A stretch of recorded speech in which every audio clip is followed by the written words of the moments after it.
The modern world has taught us that time is linear, an arrow flying from a beginning toward an inevitable end, never to return.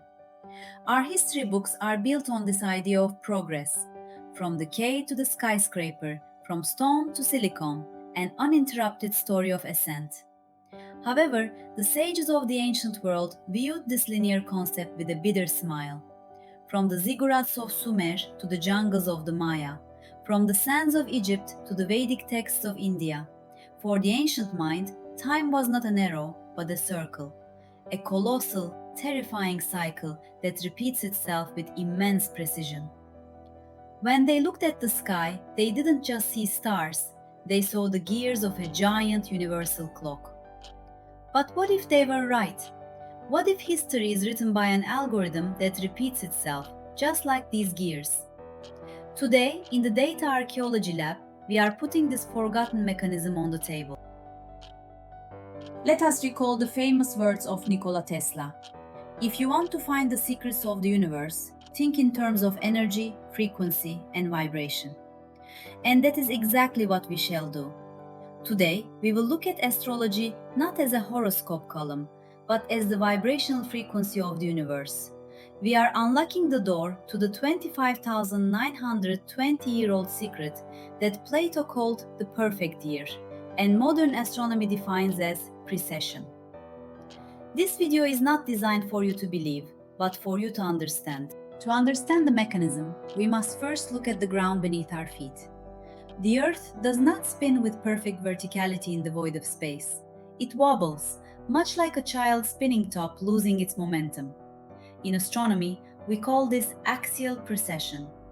This movement is so slow that a human lifespan cannot perceive it.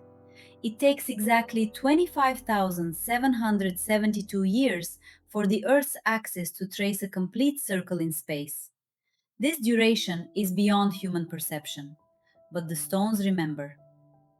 This movement changes the star to which our North Pole points. Today, we look at Polaris, but during the time of the pyramids, we looked at Tuban. In 12,000 years, we will look at Vega. The sky is not a static painting, it is a constantly shifting navigation system.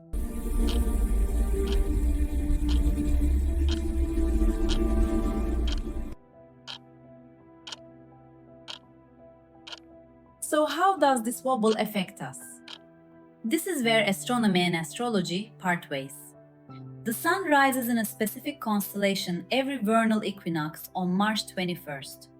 However, due to this wobble of the Earth, the Sun shifts backward by 1 degree against the background stars every 72 years. Take note of this math. 72 years, 1 degree. The zodiac circle is 360 degrees. Each sign is 30 degrees. 30 degrees times 72 years gives us 2,160 years. This duration is what we call an astrological age. Civilizations change their operating systems every 2,160 years. Do you think this is a coincidence? Let's look at the evidence.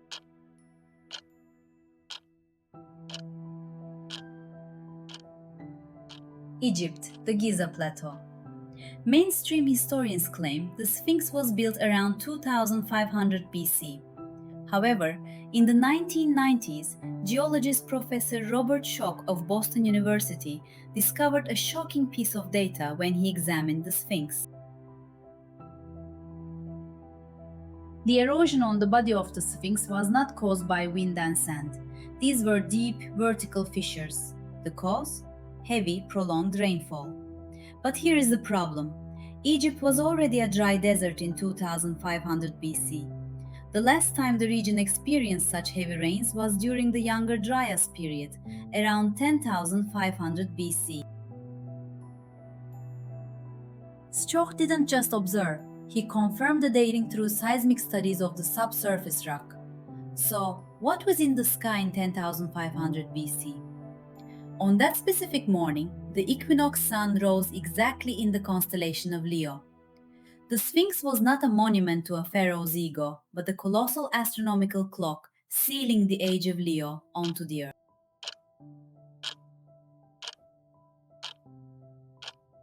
The wheel of time turned. Around 4000 BC, the equinox entered the sign of Taurus, the bull. Humanity settled down and plowed the soil. Taurus represents the earth element, fertility and stability. Was this only in Sumer? No. Look at Chinese mythology. The emperor of agriculture, Shennong, is depicted as a deity with an ox head, teaching people to use the plow. Go to South America, to the Andes. Even there, you encounter celestial bull and fertility rituals. The Minotaur in Crete, the Apis bulls in Egypt, the bull of heaven in Sumer.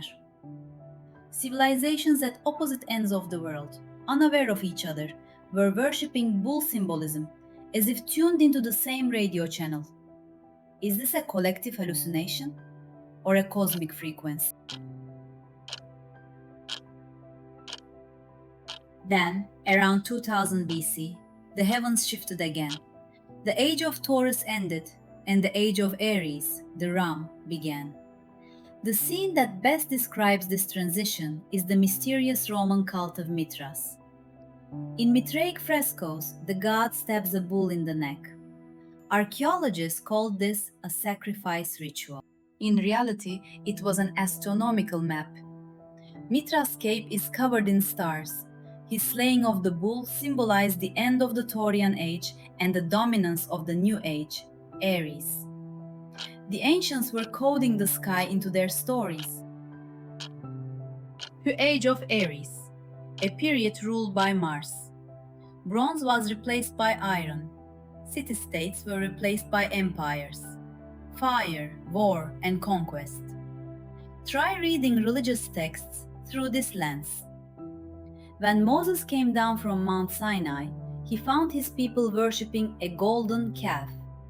Moses destroyed that statue in anger. Why? Because the age of Taurus was over. What did Moses have in his hand? The shofar, a ram's horn. By blowing that horn, he was announcing the new age. In Egypt, the god Amun began to be depicted with a ram's head. Alexander the Great wore ram's horns on his coins. Symbolism had infiltrated everything, from biology to metallurgy. And the year zero. Amidst the clashing swords of Rome, the world silently entered the age of Pisces. Pisces is the water element. It is faith, boundlessness, and sacrifice. Is it a coincidence that Jesus' disciples were fishermen? That early Christians used the fish, ichthys, symbol to recognize each other while hiding from Roman persecution? Jesus said, "I will make you fishers of men." The Pope wears the ring of the fisherman. For 2000 years, humanity has been tested not by logic, but by faith, not by land, but by crossing oceans. And now we are reaching the end of these waters. Let's take a beat here. All these stories share a common mathematical cipher, 72. In Jewish mysticism, there are 72 names of God. Islamic tradition speaks of 72 sects. In Egyptian myth, 72 conspirators trap Osiris. The Angkor Wat temple in Cambodia sits on 72 degrees longitude and has 72 stupas. Why always 72? Why do we fail to see the truth right in front of our eyes? Because 72 is the number of years it takes for the sky to shift by 1 degree. Ancient priests hid this great year data inside myths. It was like a zip file. By telling the story, they preserved the astronomical data. But is this merely symbolic, or is it a physical reality?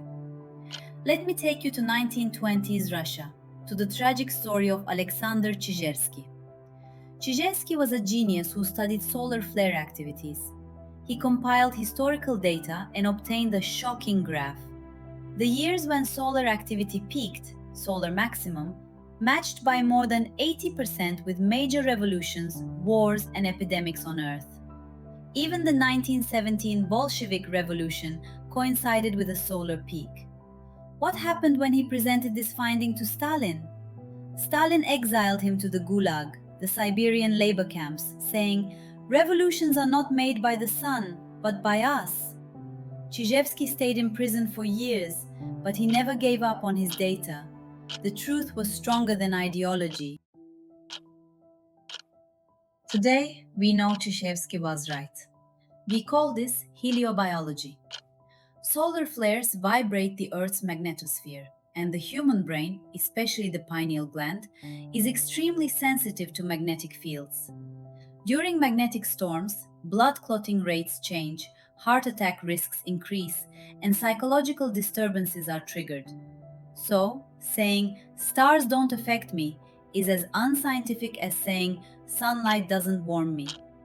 The cosmic weather directly governs our biochemistry. At this point, we must recall JP Morgan's famous quote: "Millionaires don't use astrology, billionaires do." Why? Because they understand the cycles. But what about free will? This is where epigenetics comes in. Your birth chart is your genetic code, your potential. But whether that gene becomes active depends on environmental conditions. Astrology doesn't tell you what you will become, it tells you what season you are in. If you walk out in a t-shirt during winter, you get sick. Astrology is simply the warning: grab your coat, winter is coming. And today, the great wheel turns once more. We are exiting the age of Pisces, the era of faith and sacrifice, and entering the age of Aquarius.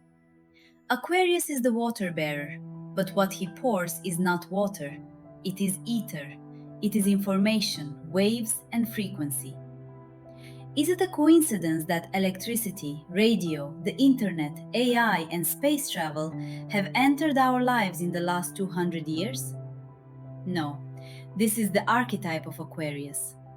Vertical hierarchies are crumbling, horizontal networks are being established. The institutions of the old world are collapsing because the operating system is changing. The chaos, economic crisis, and uncertainties we are experiencing right now, these are not the end of the world. This is a reformatting process. Just as your computer freezes while updating, our civilization is currently experiencing that freezing phase. The old is being deleted, the new is being installed. This transition will be painful, but remember, after every cosmic winter, a cosmic spring always follows. We are the actors playing in the most exciting scene of this 26,000-year movie. Our goal is not to fear, but to understand. As data archaeology, we will continue to trace these cycles. In the next episode, we will dive into a subject that concerns the money in your pocket: stock market crashes and planetary cycles. Stay tuned, because to understand is to be free.